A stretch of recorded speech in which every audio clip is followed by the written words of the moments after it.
I like talking fast.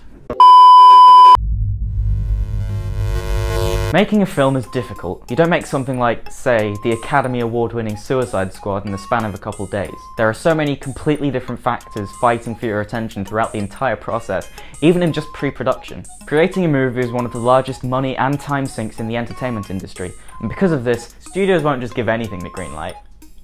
That might seem to be the case, but really they do put quite a lot of thought into whether to give a project the go-ahead. Which is why pre-production research is so vastly important to a film's production, because it's essentially gathering information to present to producers in an attempt to convince them that your nuanced, mature, psychological horror film with political overtones and disturbing creature effects deserves $50 million. There are 3 pillars of pre-production research: audience research, market research, and production research, each playing a key role when it comes to time to pitch your idea. With that being said though, there are 4 different types of research. General research, quantitative, qualitative, primary and secondary research. Quantitative research is based upon objectivity, statistics such as box office results, streaming figures, program ratings and downloads. Qualitative research in turn is subjective. Film reviews, focus testing, responses to something online, for example. Primary research is material discovered and documented by the researcher for the first time. This would be something like conducting a survey or an interview or making a questionnaire. Secondary research is information one has found from third parties, such as in books, journals, magazines, or on television or online. There's overlap with primary and secondary research and qualitative and quantitative research. They are not mutually exclusive terms. For instance, I mentioned focus testing in terms of qualitative research, but that would of course also be information that you're documenting for the first time, hence you could classify it as primary research as well.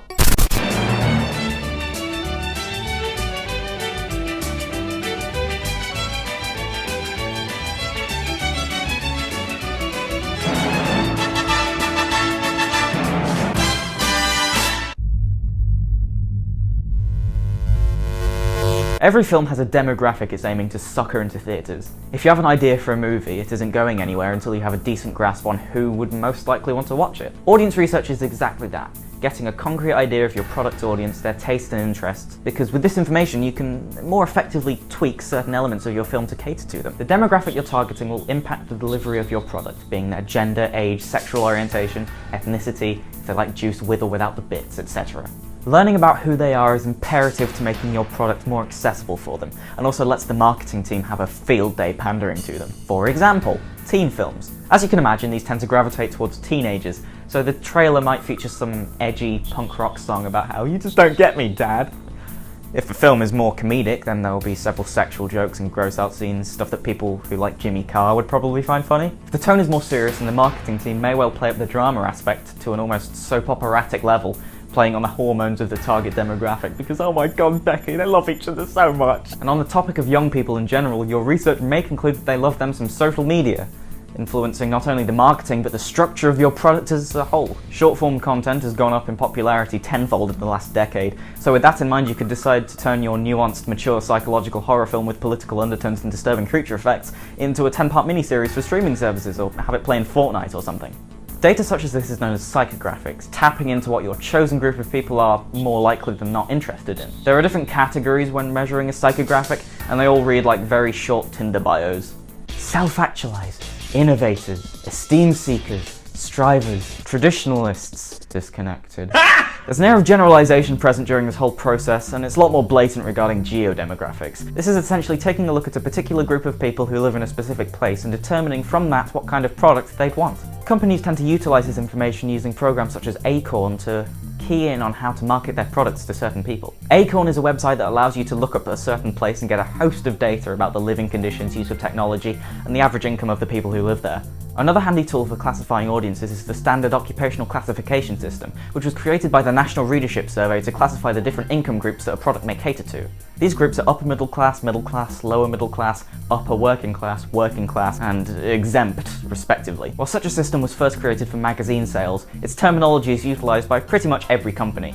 Now, at first glance, this may seem like the kind of thing a Roald Dahl villain would create, but to be honest, categorising audiences like this is almost a necessary evil of the industry at this point.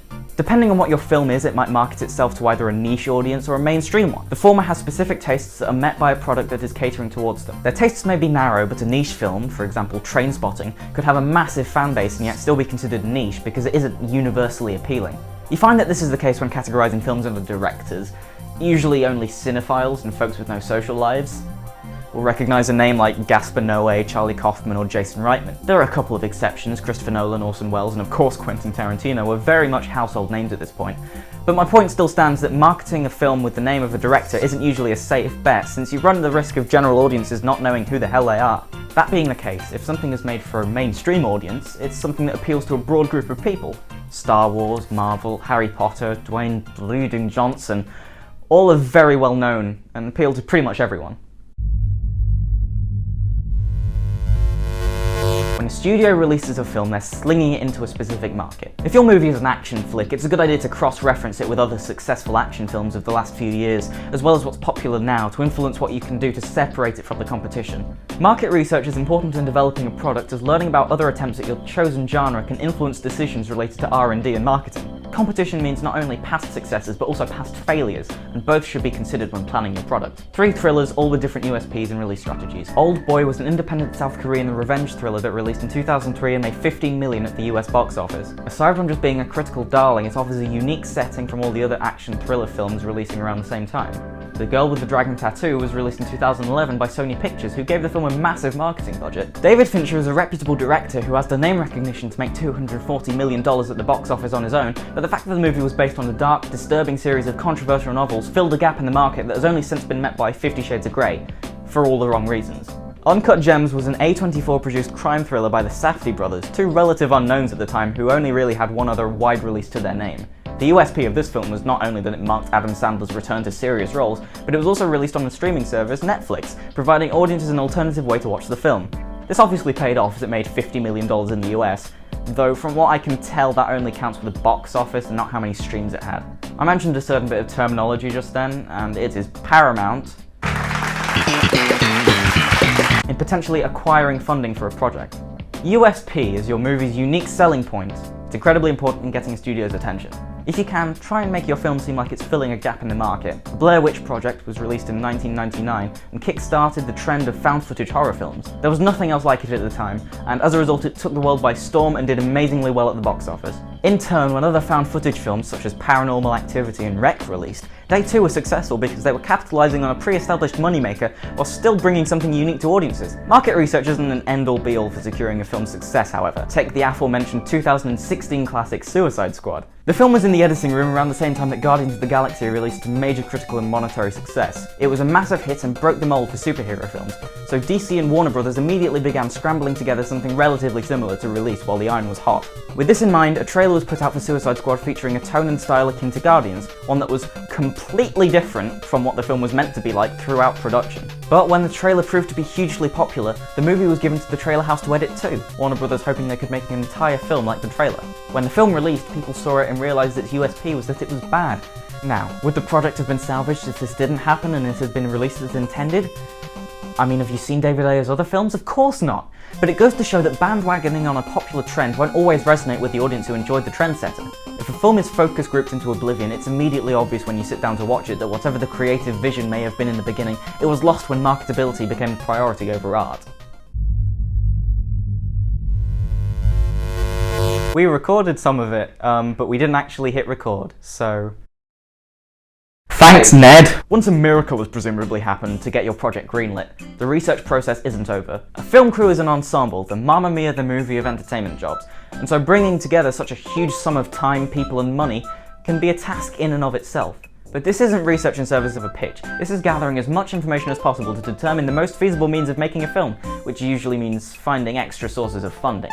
For example, product placement or placement media is a surefire Hollywood method of acquiring an extra sum of cash to put towards the marketing budget, or what have you.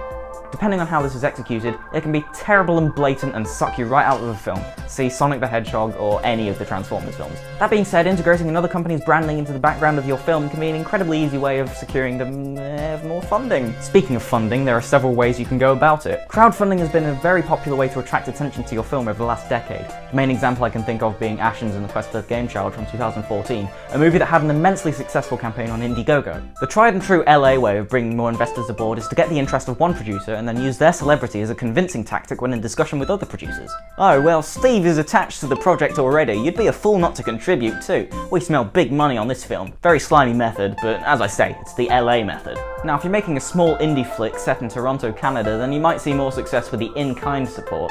Favours, essentially. Old Uncle Kevin letting you shoot on his ranch. The local supermarket giving your crew of 7 people an hour and a half to film some scenes on location. This is perhaps the easiest way you can get help with your movie, because unless they were done dirty in Grandad's will, extended family and friends will more than likely lend a hand. This is what the special thanks section for a film's credits is for, thanking everyone who contributed to the charity that is your life.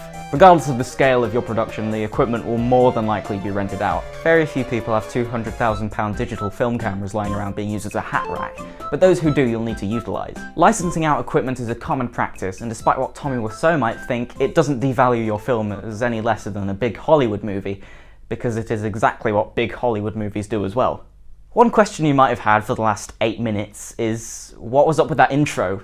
Let me explain, because it's actually a great example of production research. There's a little Canadian comedy show on Vice called Nirvana the Band The Show, directed by Matt Johnson. The series centres on 2 band members who are obsessed with the 80s and 90s, and as a result there are a lot of clips and references to films from that period. It being a show that relies relatively heavily on hyper-reality, the reactions of real, random strangers, Johnson has gone on record talking about the extensive legal research his team had to do to find loopholes in the system they could use to their advantage. Fair use laws, in Canada at least, are more relaxed when a third party's footage is used in service of the narrative. Therefore, Matt and Jay can set an episode at the premiere of the new Star Wars movie and record the film in the theatre because that's what the episode is written around. Jay having never seen Star Wars. Instead of having to pay a ridiculous legal fee to Disney to use the footage with their permission, they were able to do exactly that without paying a thing or without any legal repercussions because technically it came under fair use. My point is that this is a prime example of a project that uses unconventional means to save on budget, and in a way that doesn't compromise the final product in the slightest.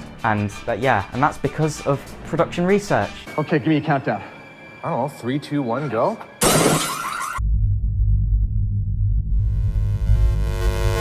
So overall, I'd say I've explained relatively thoroughly why pre-production research is so important when making a film. It is sort of ingrained into how a film is made, and you need it. You really need it in almost every aspect of making a film. I hope this was in any way helpful to you.